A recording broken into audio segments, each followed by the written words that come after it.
Welcome to Excel Basics video number 16.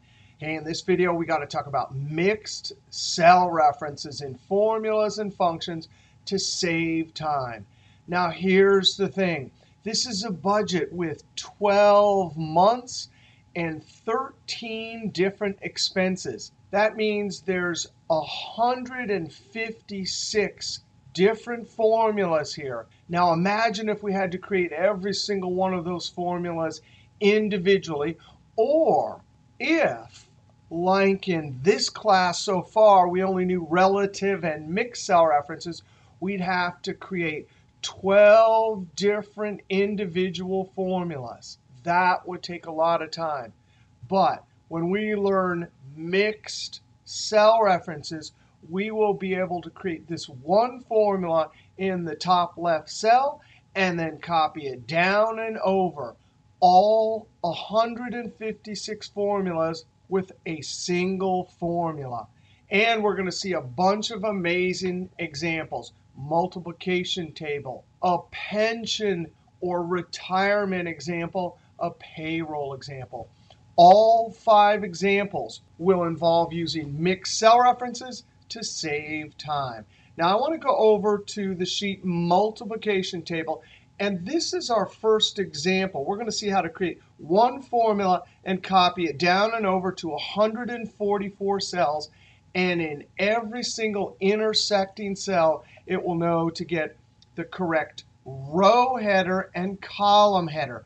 Over here, it'll know to get 9 times 9. Right here, it'll know to get 5 times 12. That is going to be a big time saver. Now, this example is not a business example. If we go over to the sheet Budget Answer. Now, this is a real-world accounting budgeting example. We have 12 months and 13 different expenses for the income statement. And this one formula right here, F2, we'll be able to create this one formula, copy it down and over. Now, this is set up exactly like our multiplication table. If I hit F2 right here, notice every single cell in this whole table will always have to look at the revenue at the top of the column and the expense percentage at the front of the row. Every intersecting cell is the same. So when I copy this to the side, it's always looking up to the top to get the revenue and over to the side to get our expense percentage. Now, this is a business example. We'll do this next. But when learning mixed cell references, I like to start with this multiplication table because it's nice and simple. One formula, copy it down and over. And that one formula will have to be the same formula in every single cell if we're going to put one formula there and copy it to the entire range. Now, the pattern that each formula will share is this. The formula will always have to look to the top of the column to get the number, and we'll have to multiply it by the number at the front of the row. If I hit Enter and come over to any other cell, the pattern's the same. Equals, go to the top of the column, get that number, and multiply it by the number at the front of the row. Now I'm going to hit Enter, delete all of this.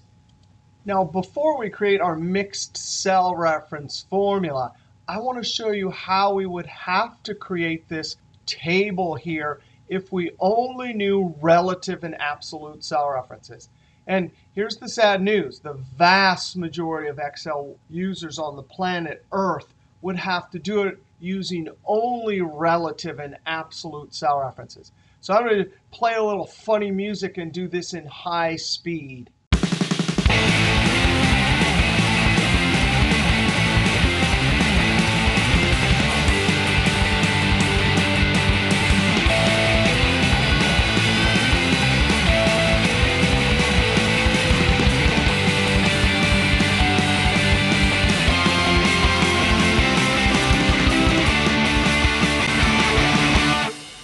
That would take much too long 12 different formulas, each one created individually, and we had to copy them all down. So rather than do all of that, we're going to create one formula, copy it down and over. So this will be the first time we've seen mixed cell references. Now, before we create our formula, let's look at a cell reference. I'm going to say equals and just click on B4. I want to actually copy this down and to the side and notice what happens to the cell reference. We want to notice what is moving or changing as I copy down and as I copy to the side. All right, so I'm going to Control Enter, remembering that there's a 4 there. Control Enter, and I'm going to copy it down 2 cells. Go to the second cell and hit F2. Oh, B4 changed to B5. So it looks like as I'm copying a formula down, the rows change. Enter F2. Sure enough, B stays the same. But as I copy down across the rows, the numbers change. 4, 5, 6. Now, let's go back up to this one and copy it to the side 3 cells. In the first cell, F2, notice it says B4. Tab F2. Oh, what's changing? The column reference. That means as we copy across the columns, the letter is changing. The column reference changed from B to C. Tab F2, it changed from C to D. All right, that's going to help us decipher or figure out what type of mixed cell reference we want. I'm going to delete all this. Now I'm in cell B5, and I'm going to create my base formula equals up arrow times left arrow. Notice for that one cell, that would work. 1 times 1. Now, the trick to mixed cell references is when you have a cell reference, I need to ask 2 questions of it. And then once I answer those questions, I go on to the next cell reference and ask the same 2 questions. Now, why 2 questions? Well, because when you're copying a formula, you can only copy it in 2 directions, down across the rows or to the side across the columns. All right, I'm going to pick one of the cell references first. Make sure your cursor is touching B4. And now I'm going to ask the question. For B4, when I copy the formula down, what do I want it to do? Do I want it locked on B4? Or do I want it to move relatively? Well, of course, every cell in this column has to be locked on B4. Now think about this. What is going to move as I copy down? Well, of course, the 4 is going to change to 5 and 6. And I want to stop it from moving. So guess what? I need a $sign in front of the 4. If I hit the F4 key, as we've learned in this class so far, that puts in 2 $signs. But that is not a mixed cell reference. That's called an absolute cell reference. But watch this. We can hit the F4 key a second time. Wow. It's putting the $sign just in front of the 4, just in front of the row reference. Now, let's just see what the F4 key does if we hit it again. Oh, it puts the $sign in front of only the column reference B. Hit F4 again. Wow, it cycled back to a relative cell reference. Now I'm going to hit F4 a bunch of times, and I want you to notice it's just like a merry-go-round. It is cycling through each one of the different types of cell references. Relative cell reference, absolute cell reference, mixed cell reference with only the row locked, mixed cell reference with only the column locked. Now I'm going to hit F4 1, 2, 3 times and stop when the $sign is in front of the 4. That $sign will stop the 4 from going to 5, 6, and so on. All right, so as I copy down, it's locked on B4, and that will work. Now I need to ask the second question of B4. When I copy the formula across the columns to the side, do I want it to move relatively, or do I want it locked on cell B4? I want it relative. Notice B4, there it is right there. But if I copy the formula to the next cell, I really want C4. So I'm not going to put a dollar sign in front of the B. If I do not put a dollar sign there, then it's allowed to move to C, D, and so on as we copy it across the columns.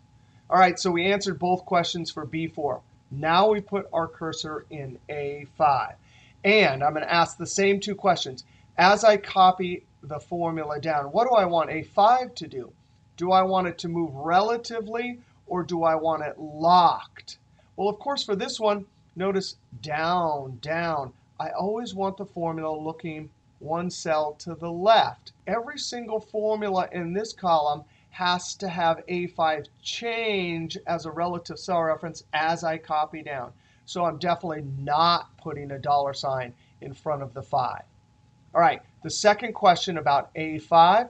What do I want A5 to do when I copy to the side across the columns? Well, think about this. What would change? If I copied this right now, A5 would move to B5. And that's not what I want. I want it locked on A5.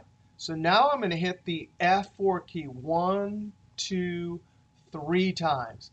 And that's what I want. I do not want a dollar sign in front of the 5. I want it to move relatively as I copy down. But as I copy to the side, I need to stop that A from moving to B and C. And there you go. We answered both questions for A5 and B4. Now let's try it. Control Enter. And I'm going to copy it to the whole range, but you can't click and drag diagonally. You have to either copy it down, let go, and then copy it to the side, or copy it to the side, let go, and copy it down. I'm going to double click and send it down, and then come down to the bottom, and with my crosshair or angry rabbit, click and drag. Immediately come to the diagonally furthest one away and hit the F2 key. That is absolutely amazing. It totally got the column header and totally got the row header. Escape any cell that you pick. F2, it got it exactly right. It followed the pattern. It's totally getting column header times row header. Escape, back up here, F2. That is a mixed cell reference with only the row locked. That's a mixed cell reference with only the column locked.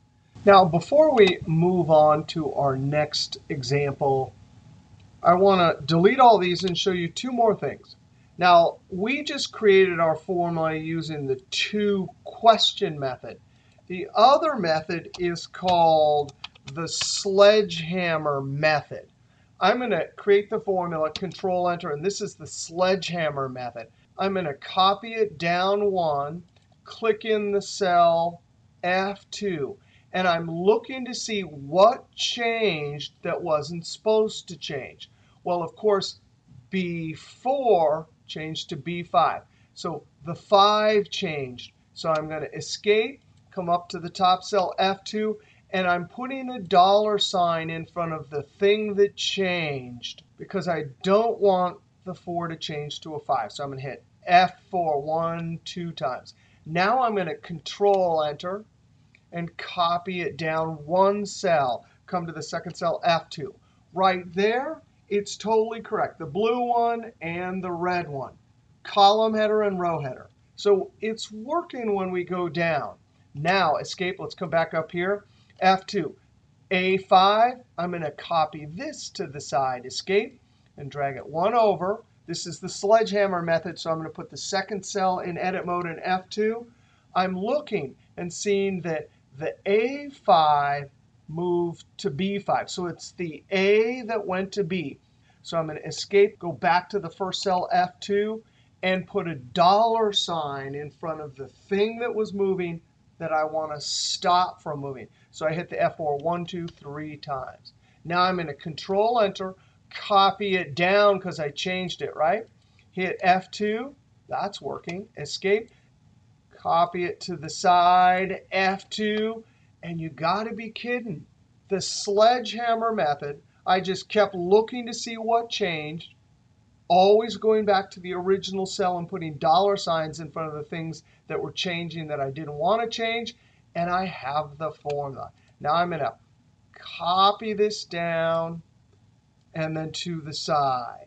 Go to the last cell, F2. Absolutely amazing. One other amazing trick. And watch this. I am allowed to highlight a bunch of cells that are all going to get the same thing. I can highlight in advance all the cells. And notice the active cell is the light colored cell. Equal sign, up arrow, hit the F4 key once and twice, times left arrow. I'm going to hit the F4 key 1, 2, 3 times. And look at that. There's the correct formula that I need to populate into all the cells. So I can Control Enter to put whatever's in the active cell into all the cells. Now I can go to the diagonally furthest one away and hit F2, and that is working. All right, let's go look at some business examples of where we can use mixed cell references. Let's go to video 2. Now in video 2, we did a budget. We had a cell that pointed to the first revenue for the first period. Then we had a formula that calculated incrementally an increase in revenue. And then F2, we calculated expenses. Now this whole row represents all the expenses. So 85% of every dollar that's into the business is used up for expenses. But that's not a very realistic example. Let's go over to the sheet budget. This is a much more common example. We don't have one expense. We have 13 different expenses. And the accountants already figured out for each one of our categories for expenses what the percentage of revenue is. So for example, for cost of goods sold, for every $1 into the cash register, 37.5 pennies is used up in cost of goods sold. 13.5 for salary and wages. 1 penny goes to repairs and maintenance. So all of these percentages we need to use to calculate the budgeted or estimated expense for each one of our months. And since there's 12 months and 13 expenses, that's 156 formulas that we're going to be able to create a single formula, copy it down and over, and we're done. Now, let's go ahead. We have a start revenue and a assumed revenue increase for each month. We're going to click in the first cell for January revenue, E5, equals, and I'm going to click on the cell in the assumption area that has start revenue for January, tab. Now, I actually color-coded each one of the formula cells with a slightly different formula, just so when we're learning, we know a single formula goes there. These are all the same formulas, same, and so on. All right, February. Now, we did this in video number 2, and this is video number 16. In video number 2, we had 1 plus the assumed percentage revenue increase. But here we don't have that. So we're going to actually do the 1 plus the percentage increase in our actual formula. Now, the pattern here is for every single month, we're going to look to the previous month and increase it by 1.5%. So our formula for February is this. Equals, left arrow, that's a relative cell reference that will always look to the previous period for last month's revenue, times, and I want the complete original amount from the previous month, so I put 1, plus the assumed revenue increase, which is revenue increase over there. Now, I'm only copying this to the side, and I need B5 locked. I absolutely could hit F4. That would work. But I want you to challenge yourself every single time you copy a formula, and it's not a relative cell reference. I want you to put the minimum number of dollar signs. Now, I'm copying this to the side across the columns. So I only need to stop the B from moving. So I'm going to hit the F4 1 and 2 times. That formula will work.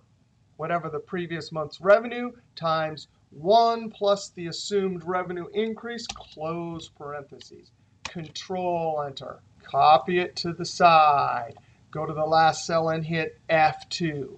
I can already see, because I didn't add any number formatting, that I have extraneous decimals. We should have already guessed, I don't know how many times is this in the class so far, 5 or 6 or 7 times. Anytime you have extraneous decimals and you're multiplying, you're going to run into extraneous decimals. We're dealing with money, so that 2/10 of a penny right there, 8/10 of a penny, we got to get rid of it. Or we have to properly round. This will be 82. This will be 39. And the reason why is we're dealing with money. And guess what? We're going to use every single one of these formulas in a subsequent formula over here, which is adding. So I'm going to come back to the original cell, F2, and I'm using the round function. I see it in my blue dropdown, so I hit Tab. With my I-beam cursor, I click at the end. Comma. Number of digits, by now we know that 2 means we're rounding to the penny. Close parentheses. Control Enter. Copy it to the side. Absolutely beautiful. We can add currency or accounting if we want. I'm not going to. I'm going to click in the total cell, Alt equals. And look at that. It got it right. Now I hit Enter. And the sum function is not adding any extraneous pennies because we rounded. Now let's come to our expenses. Every single one of these cells gets the same formula. I'm going to click in the top cell, equals, and our base formula is this month's revenue times the expense percentage for this row. Now I'm going to do the two question method. I'm clicking my cursor in E5. As I copy down across the rows, do I want it locked on January or do I want it to move relatively? I want it locked. I'm copying across the row, so that reminds me that I need to stop the 5 from moving. So I'm going to hit the F4 key once and twice. Now the second question about E5, when I copy it to the side, do I want it locked on January or do I want the blue box to move to each one of the month's revenues? I want it to move. I want E to move to F and G and so on. So I'm done with E5. Now I click in B7. When I copy down to salaries and rent, do I want that orange one to be locked on cost of goods sold, or do I want it to move to salaries and then rent and so on? I want it to move as a relative cell reference as I copy down. I want B7 to move to B8, B9, and so on. Now the second question, when I copy to the side to February and March, I'm copying across the columns. I'm going to E, F, G, and so on. Do I want it locked on B7? You bet I do. So since I'm copying it across the columns, I need to stop that B from moving. So I hit the F4 key 1, 2, 3 times. Dollar sign is only in front of the B and not the 7. Now I'm going to Control Enter, copy it down. I do not want to double click there because I have other formulas that go below. Notice I had to stop and let go. By the way, Control Z, you cannot do this. No matter how hard you try to drag it diagonally, it's never going to work. It's a two-step process. So I let go, then I re-grab the fill handle with my angry rabbit and click and drag. Now I'm going to click in the last cell in F2. That is absolutely amazing. Now, tons of extraneous decimals. We absolutely need to round. And watch this. I'm going to highlight the entire range. Active cell at the top, I'm hitting F2. Now, in our multiplication table example, I showed you how to create a formula in the active cell and then use Control Enter to populate it through the whole range. But here, we're going to edit it and then populate it throughout the whole range. So round, tab, I-beam at the end, comma 2, close parentheses. I'm going to use Control-Enter to populate it throughout the entire highlighted range. Control-Enter. That is beautiful. Last cell, F2, it's still got the right cell references. That's 156 formulas that we created with just one individual formula. All right, now we come to total expenses. Alt equals, it guessed right, so I hit Enter. Net income equals, and I'm going to click on total revenue for January minus total expenses. Control-Enter. Now, these are two different formulas. I'm going to highlight them both, point to my fill handle, and when I see my angry rabbit, I'm going to click and drag. Go to the last cell, F2. That's looking good. Enter. F2. That's also looking good. Escape. Now, here's a great trick. I'm going to highlight the entire range and our keyboard for the sum function in the active cell, Alt equals. Whoa, look at that. If you highlight a bunch of cells either next to a data set or below and use Alt equals, it will assume you want to highlight the whole row. Now, I get nervous anytime I do that. So I do that in Alt equal, but I immediately hit F2 just because when we highlighted an Alt equals, it didn't give us the chance to verify.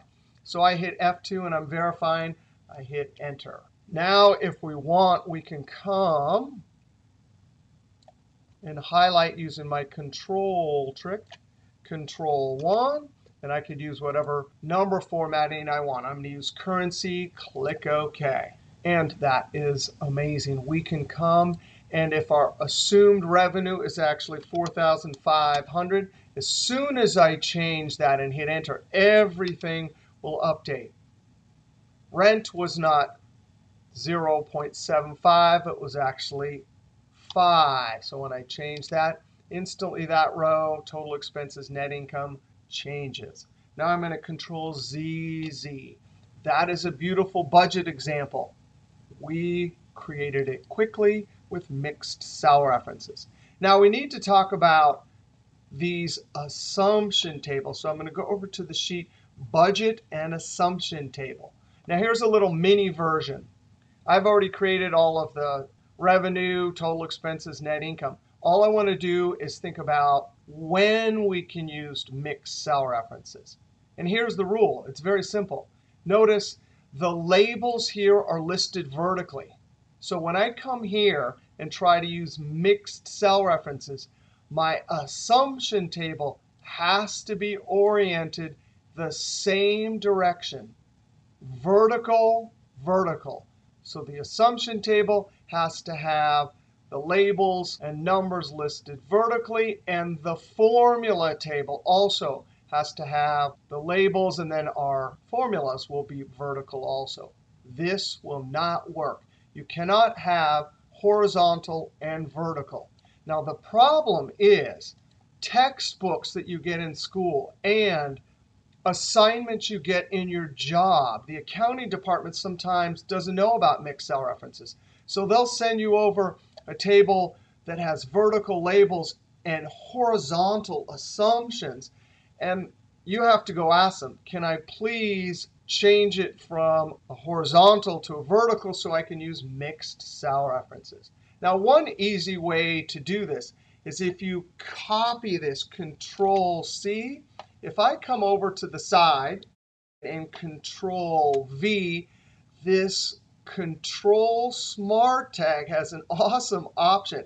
I can click the little down arrow and say, please transpose. And just like that, I've turned an assumption table that will not allow mixed cell references to one that will. This is vertical. This is vertical, so this would work with this table. Now, this table is vertical. We could use a horizontal assumption table if these labels were horizontal up here. That's why right here it says either horizontal, horizontal works, vertical or vertical works. But if you have one that's horizontal and one that's vertical, it will not work. You cannot use mixed cell references. All right, so let's create our formula.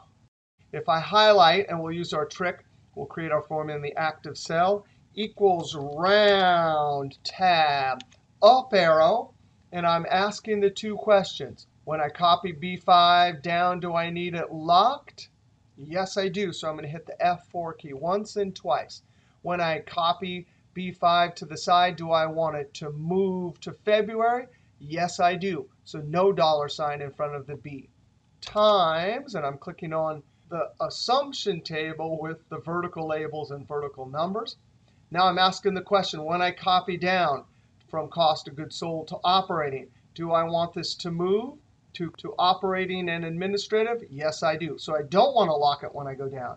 When I copy it to the side, do I want it to move relatively, which means the orange cell would move to the empty cell and then the cell with text? No, I don't. I need it locked. Since I'm copying across the columns, I need to stop that B from moving. So I hit the F4 key 1, 2, 3 times. Now, that'll work, comma 2, close parentheses. I'm going to populate this formula into the highlighted range using Control Enter. Here's a useless keyboard. If you use Control period will always toggle between the corners of the highlighted range. So I could Control period and F2 to verify that the cell references are in the correct location. Escape. All right, let's go look at another great example. We want to go to the sheet pension. And in this business example, we have a pension or retirement table here that we want to fill out.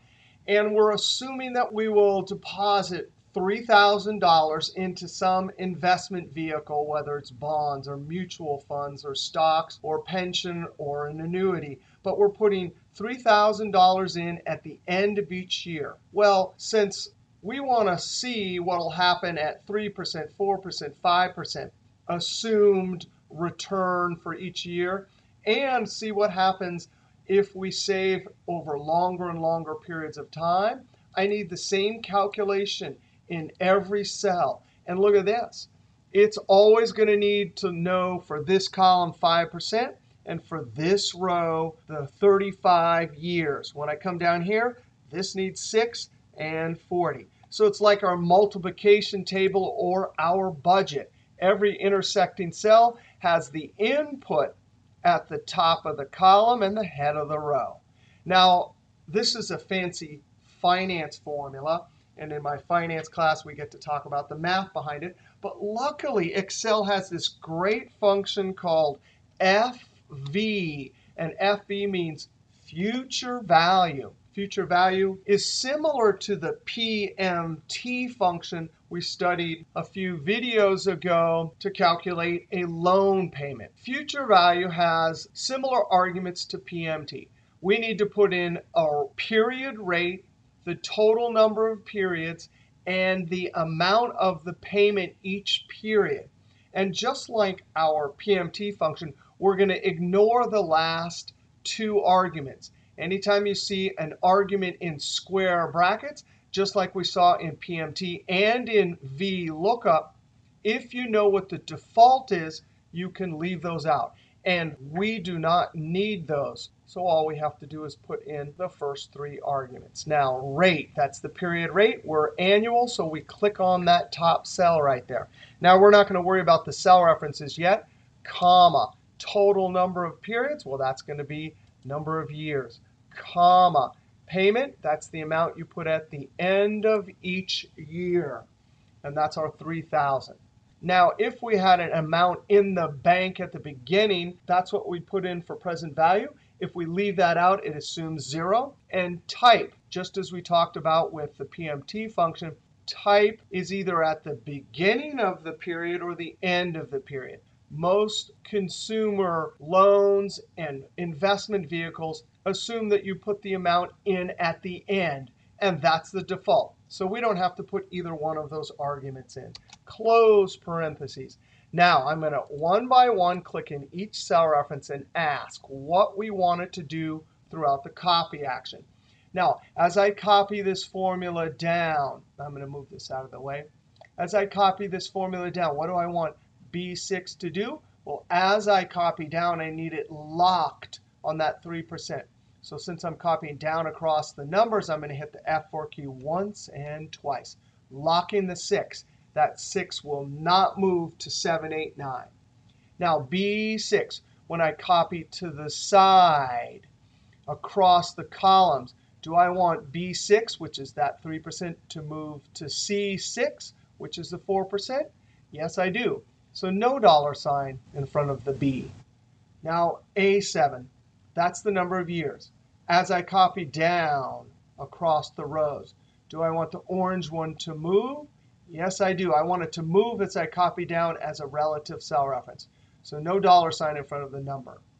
Now, A7, as I copy across the columns, do I need every single formula locked on the 10? Yes, I do. So I need to hit the F4 key 1, 2, 3 times to stop the A from moving to B and C as I copy it across the columns. Now, the third cell reference. This is the payment up here.